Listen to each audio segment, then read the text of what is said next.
Wanneer jy iets van iemand anders moet vertel, of iets oor iemand anders moet vertel, dan herroep jy hierdie beeld wat jy het. Wanneer jy iets oor jou ma moet vertel, dan herroep jy hierdie beeld van jou ma wat jy het, en dis dan met daardie beeld wat jy dit vertel.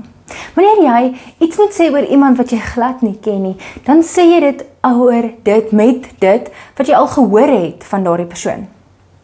'n Beeld wat ook by jou geskep is, maar nie deur jou eie ervaring of jou eie kennis nie, maar net dit wat jy gehoor het. Wanneer jy getuig of dan vertel van God, herroep jy ook daardie beeld van God wat jy het. En jou beeld van God is saamgestel uit jou ervaring, jou ontmoetings met God, daardie kennis en daardie onderrig van God wat jy het. Maar jou godsbeeld is elke dag besig om te verander, te groei, te ontwikkel. Soos wat jou verhouding met God ook verander en groei en ontwikkel en elke dag op 'n ander plek is, so groei jou godsbeeld en so verander jou godsbeeld ook.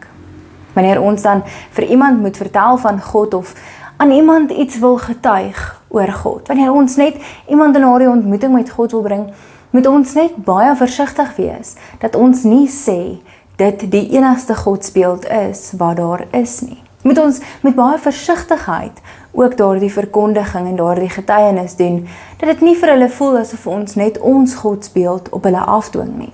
Wanneer ons lees in Johannes 18, dan lees ons daar van Judas, wat sy godsbeeld verskil van Petrus se godsbeeld, wat weer verskil van die soldate se godsbeeld. Elke een van hulle het hulle eie godsbeeld gehad en het uit daardie godsbeeld uit opgetree teenoor Jesus wanneer hulle in daardie oomblik is waar Jesus gevange geneem word.